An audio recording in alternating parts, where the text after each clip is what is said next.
Good morning students, मेरा नाम है गुरुवचन सिंह और आज हम पढ़ेंगे chapter number 14 Kabir the child of God.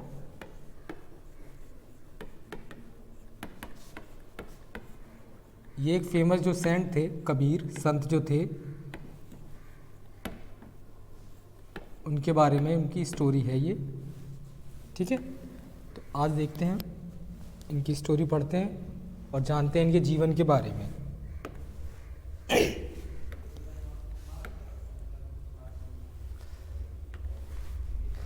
Kabir was the son of a Brahmin widow. Kabir जो थे एक ब्राह्मण विधवा और स्त्री थी, उनके पुत्र थे। He was born in 1440। उनका जन्म 1440 में हुआ था। He was abandoned by his mother but rescued and brought up by a Muslim weaver. अब जैसा कि आपको पता है, उनकी माता विधवा थी। ठीक है, तो वो उन्होंने उन्हें अपनाया नहीं, उन्होंने उनका त्याग कर दिया और एक मुस्लिम जुलाहा परिवार था, तो उन्होंने उसे घर ले आए और उसका लालन पालन किया, उन्हें पढ़ाया लिखाया या फिर जो भी उनके साथ किया। तो read this interesting story about him. तो इस मज़ेदार कहानी को पढ़ते हैं जो कि उनके बारे में है। Once there was a weaver named Neeru, Neema was his wife. एक बार एक जुलाहा था जिसका नाम था नीरू और नीमा उसकी वाइफ थी। One day they were moving towards Varanasi in a bullock cart. एक बार वे वाराणसी की तरफ जा रहे थे बैलगाड़ी में। It was a very hot day. वो बहुत गर्म दिन था। On the way they passed by a pool full of lotus plant. रास्ते में वो एक तालाब के किनारे रुके। तालाब के किनारे से होके जा रहे थे जो कि कमल के फूलों से भरा हुआ था। They stop near the pool for some time. वे उस पूल के किनारे कुछ देर के लिए रुके। They washed their faces and drank cold water. उन्होंने अपना चेहरा वहाँ धोया और ठंडा पानी पिया। When they were drinking the water, जब वो पानी पी रहे थे, नूरी heard an infant's cry। नूरी ने एक नवजात शिशु की चीखने की, चिल्लाने की आवाज़ सुनी, रोने की। इन्फेंट्स, बच्चों इन्फेंट्स का मतलब होता है इन्फेंट्स, नवजात, जो हाल ही में जन्मा हो। ठीक है, एक जो हाल में जन्मा हुआ बच्चा होता है उसे हम नवजात बोलते हैं। ठीक है,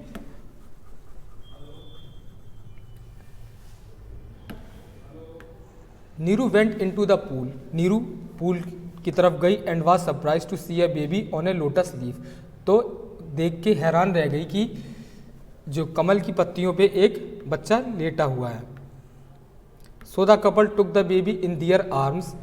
तो उस कपल ने उस बच्चे को अपनी गोद में ले लिया and set into the cart, और कार्ट में बैठ गए। दे स्टार्टेड फॉर वाराणसी, और वाराणसी की तरफ निकल गए। दे वर वेरी हैप्पी, वे बहुत खुश थे। They reached Varanasi and name the baby Kabir. वो वाराणसी पहुंचे और बच्चे का नाम रखा Kabir. Kabir was brought up under their full care as a Muslim. Kabir को पूरा संरक्षण जो मिला और जीवन काल उनका बीता वो एक मुस्लिम के तरीके से बीता। He grew up in a very fine spirit, और एक बहुत अच्छे तरीके से उनका लालन पालन किया गया, पालन पोषण भी किया गया।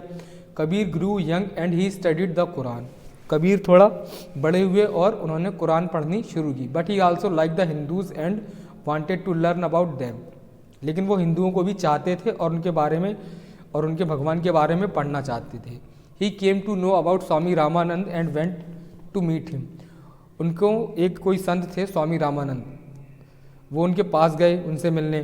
सून he became the disciple of Swami Ramanand. जल्दी वो उनके शिष्य भी बन गए। The Vaishnavite mystic who made Rama as the incarnation of Vishnu, the divine object of भक्ति।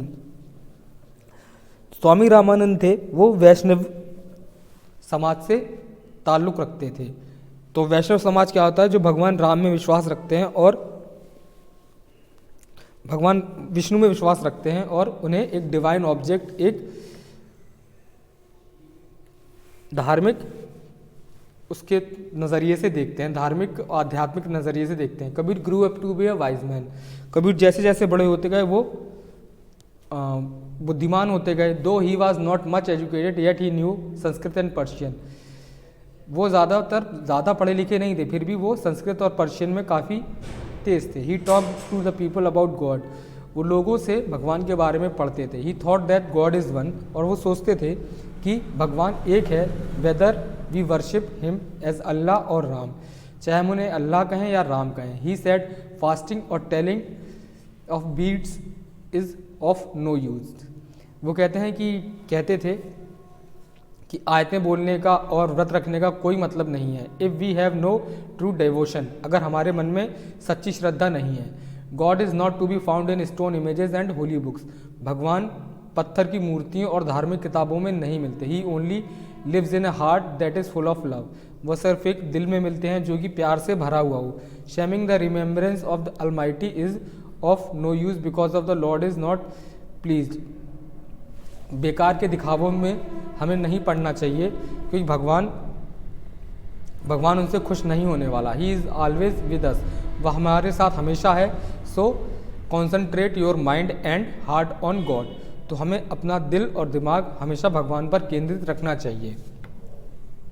Kabir how ever soon evolve his own interpretation of भक्ति, जल्दी ही कबीर ने अपनी एक अलग भक्ति की शाखा बना ली, which showed strong influence of Sufism, जिसमें एक सूफिज्म की अच्छी भावना दिखती थी। सूफिज्म क्या होता है?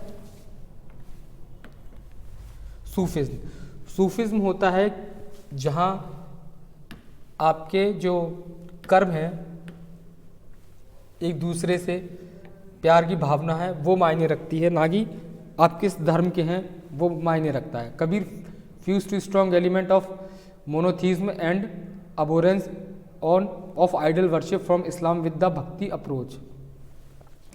कबीर किसी भी इस्लाम की जो एक कट्टर इस्लाम की भावना थी उससे ओतप्रोत नहीं थे, वो हमेशा अपनी अलग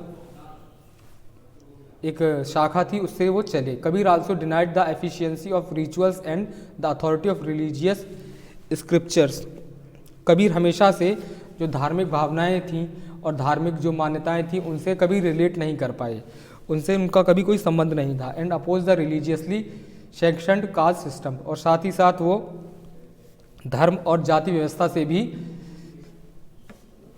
नफरत करते थे। Kabir road many songs and poems and expressed his teachings, Kabir ने काफ़ी सारे गीत और कविताएं लिखी जो उनकी टीचिंग्स को जो उनकी सीख को दर्शाती है। In the form of concise saying, जो दोहे के रूप में है, and couplets. Breaking from the literary tradition of composing verse in the Bengali language, Kabir wrote in common language of Hindi. तब ज़्यादातर लोग बंगाली लैंग्वेज में लिखते थे, लेकिन कबीर ने हिंदी में लिखना शुरू किया, in order to have a broader appeal, ताकि वो अपनी बात है वो ज़्यादा लोगों तक पहुंचा सकें। His poetry which reveals the intensity of his devotion, उनकी जो कविताएं थीं वो उनकी मन की जो स्थिति थी और जो धार्मिक भावनाएं थी उन्हें वो दर्शाती थी। ओमनी प्रेजेंस ऑफ गॉड, कि भगवान हर जगह मौजूद है। Contributed to the development of Hindi literature, साथ ही साथ उन्होंने क्या किया, हिंदी भाषा के साहित्य में काफ़ी योगदान दिया। पीपल लर्न हिज सॉन्ग, लोगों ने उनके जो गाने थे वो सीखे, पोएम सीखी by heart and sang them, दिल से सीखी और उन्हें गाने लगे। While they worked among Kabir's disciples, और वो कबीर के शिष्य के रूप में आगे चल के प्रचलित हो गए। There were both the Hindu and the Muslim, जिनमें हिंदू भी थे और मुस्लिम भी थे। There is the legend that when he died, उनके मरण के विषय में भी एक कहानी है। The Hindu wanted to burn his body while the Muslim wanted to bury it. जब कोई व्यक्ति की डेथ हो जाती है तो हिंदू धर्म में उसे जलाने का प्रचलन है, जबकि मुस्लिम में उसे दफनाने का। तो जब उनकी डेथ हो गई तो हिंदू उन्हें जलाना चाहते थे और मुस्लिम उन्हें दफनाना चाहते थे। There was a quarrel and when the sheet over his dead body was removed, तो ये वहाँ पे इस बात को लेके बहुत बड़ा झगड़ा होने लगा। लेकिन जब उनके चादर हटाई गई उनके शरीर पे पड़ी हुई, there was a just a heap of rose petals, तो वहाँ सिर्फ गुलाब की कुछ पत्तियाँ रह गई, गुलाब के फूल की कुछ कण रह गए, पत्तियाँ रह गई। Hindu took half of the rose petals and the Muslim took the other half, उसमें से कुछ हिंदुओं ने ले लिए और आधे मुस्लिम ने ले लिए। They came to know that Kabir was the child of God, तब उन्हें पता चला कबीर वास्तव में भगवान के ही पुत्र थे। He could not be bound to Hindu और मुस्लिम, उन्हें हिंदू और मुस्लिम की बाउंडेशन में जकड़ना अच्छा नहीं है। We can still read the song of Kabir and learn the god is everywhere. हम अब भी उनके जो गीत हैं उन्हें पढ़ते हैं और सीखते हैं कि भगवान हर जगह मौजूद है। God loves all human beings and other creatures equally. भगवान एक मानव से भी उतना ही प्रेम करता है जितना किसी अन्य जीव से करता है। तो बच्चों, हमने आज पढ़ी कहानी the Kabir child of the God. आपको इसकी बुक एक्सरसाइज असाइनमेंट्स सारे मिल जाएंगे और वो आपको सब कंप्लीट करके स्कूल के व्हाट्सएप नंबर पे सबमिट करें, जल्दी से जल्दी करें।